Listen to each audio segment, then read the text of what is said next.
So, Kono Naka ni Hitori Imouto ga iru, or My Little Sister is Among Them, episode 5. Pretty much, I guess, starting off fresh. Like, okay, so Shogo wakes up in the morning and he gets another mysterious phone call, and it's like, who the fuck is calling me this early? And of course, it's someone who's like, oh, hey, it's me, and I'm your little sister. And he's like, fuck! Like, shit, like, I gotta deal with this again? Like, really? Um, but the show would be too dull if it didn't do that. So yeah, it had to be done. And now he's like, all right, well now we got to find out who this new person is. Um, and of course we get little jokes, of course, because well the show has to do this shit. So we have little clips of like flashes, skirt lifts, and of course little jealousy in the morning with the Shogo guy and between Konoe and Miyabi. So I pretty much get the idea that they're going to be the battling duo in this series, and they're just going to compete against each other with that shit. So then after that, I guess story just continues. In this episode we're also introduced to, I guess, the newspaper club or something, and this weird little duo, and I guess they've been seeing him. I guess in the school, people think he's like the Oni-chan or the older brother or something that everyone fucking wants. So yeah, and along with the mysteries of finding out, like, we also find out that Shogo's been getting tired because he's been waking up earlier, so he tries to go to the nurse's office, and then we finally get to see the little witch girl, and she's like, oh hey, you should come with me, and we could like sleep in like my secret room or some shit. So he's like, that's kind of creepy, but sure, why the hell not? So he like sleeps near her or some shit and takes a nap and shit. So now that's added. Now she's in play a bit more. I should probably figure out her name pretty damn soon. But later, you find out that she owns this like a cafe or like a maid cafe or some restaurant thing, and she pretty much just, I guess she runs it, and she invites him, and he's like, bring someone you want. So he goes and he takes Miyabi, and Miyabi just has a blast with it, and he's just like, this is really weird because everyone's calling him like Oni-chan or some shit. And now we're introduced to this red hair girl, like this red hair blue eyed girl who's seems a little lost or ditzy too, but she completely reminds me of the brown hair, like green eye or like light blue, or I don't know. The girl in the student council, the president or whatever. Like, she reminds me of her, which is weird, but hell, they could use the same character design, or it'd be interesting. It'd be interesting if later they turn out to be related or some shit.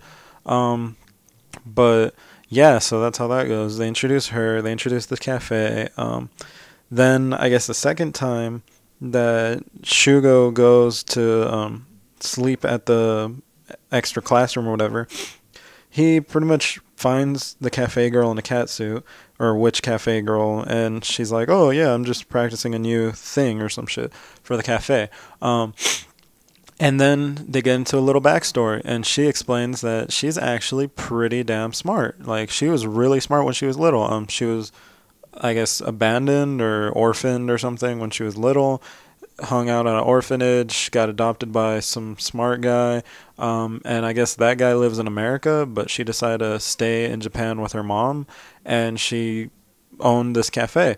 And I'm assuming her mom passed away or something happened, and they sold the cafe, but they came back, bought it back, and now she runs it.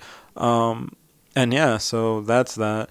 But then she knocks over these books, which seemed a little on purpose though, and pretty much shows that he sees this phone, and it's like, oh shit, that's the phone from the original.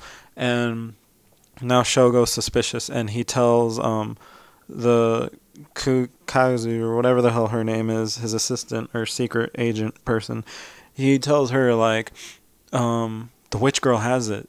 The witch girl has the same phone. And they're like, oh shit, maybe she got like a model or a prototype or something. So now that arc, that like suspicion begins.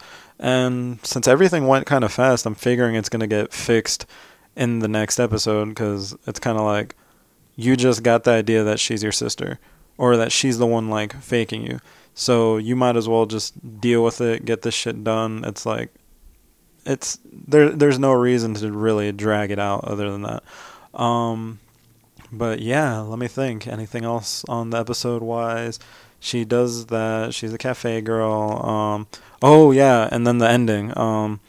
I guess it turns out that like the little news girl, or her assistant or whatever, since she shows up again randomly, she was hunting him down, and she explains that they're actually closing down the cafe. So that's further reason why the show should be, or this arc or this little like incident should be fixed pretty quickly because, well, if the cafe is going to close, he's going to have to do some shit and he'd have to talk with her before she leaves. So yeah, other than that, I'm pretty sure it's not the witch girl because that'd just be dumb. And yeah, so I guess that pretty much just wraps that one up. These ones are a little short because I'm trying to just rush through and catch up on the series, but maybe I'll make longer ones later. So yeah, if you like the video, cool. If you want more, subscribe, and hope to see